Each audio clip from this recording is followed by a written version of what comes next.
Olá pessoal, esta aula é a continuação da aula anterior sobre cientificismo e sensibilidade romântica da historiadora Márcia Regina Capellari Nachara.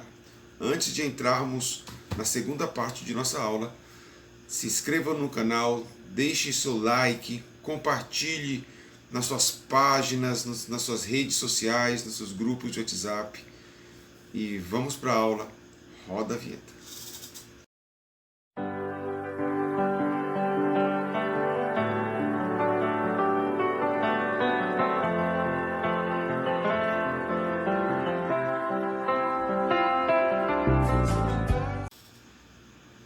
Pois bem, a Nachara, historiadora Márcia Regina Capellari Nachara, na segunda parte do seu livro, ela começa traçando aí as diferenças, aí os conceitos imaginários entre cidade e campo, entre Europa e Brasil.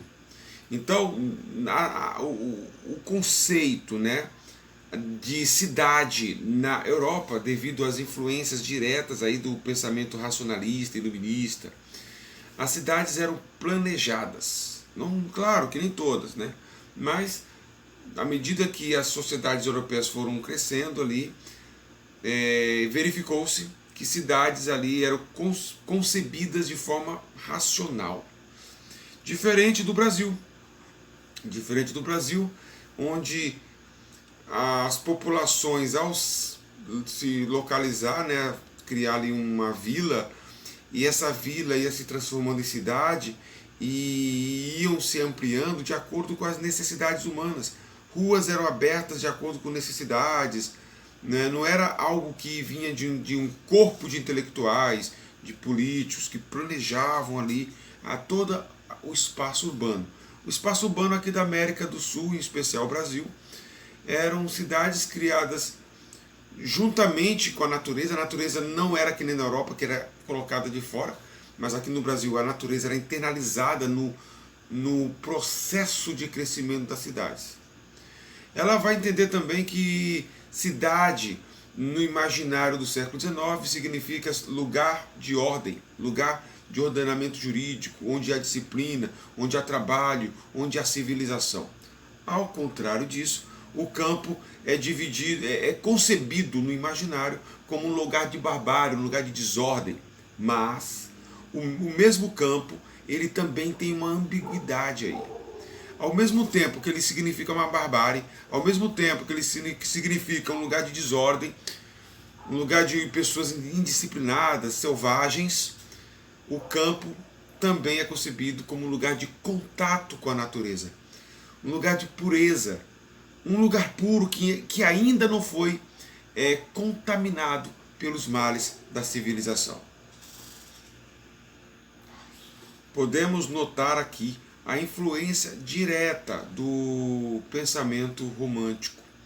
E o pensamento romântico vai promover na construção desse Brasil jovem, como Brasil independente. O Brasil independente, o Brasil jovem, vai deixar um legado interessante.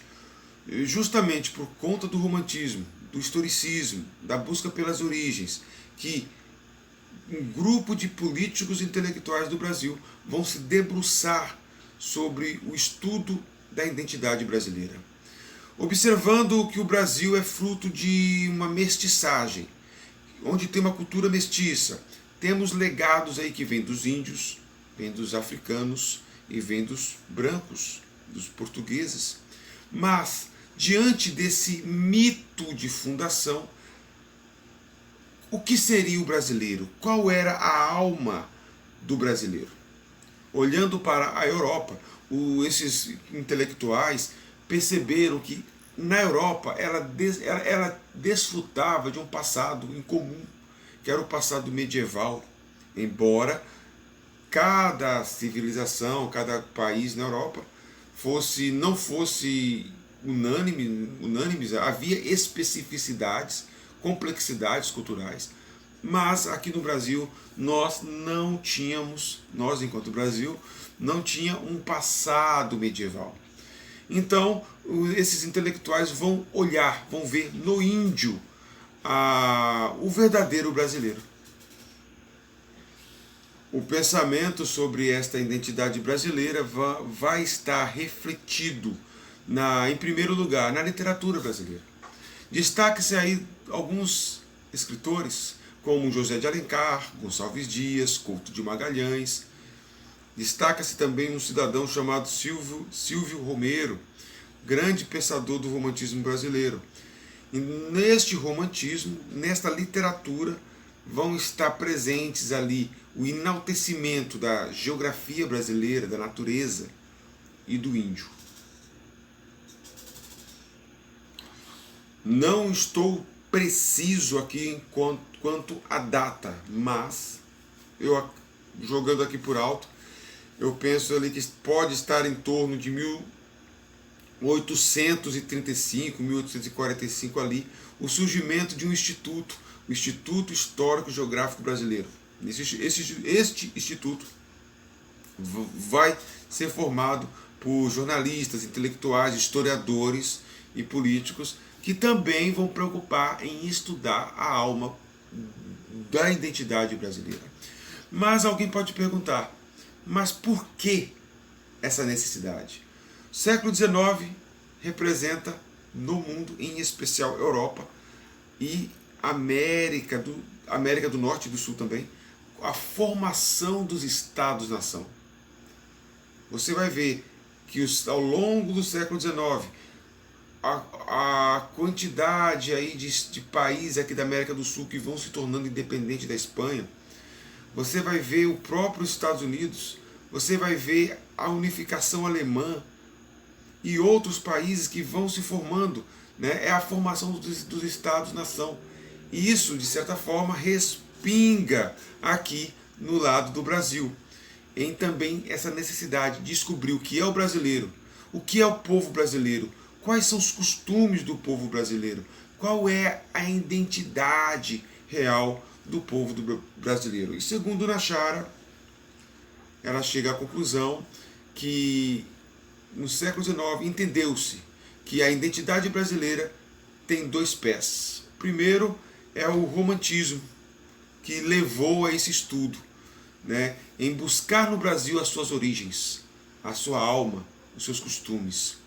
E o outro pé, a outra raiz aí, seria o cientificismo, que seria um estudo pormenorizado, um estudo sistemático da natureza brasileira, da flora, da riqueza, da mineralogia brasileira e também dos hábitos dos seus habitantes. Aqui é César Augusto, história para dentro da cabeça.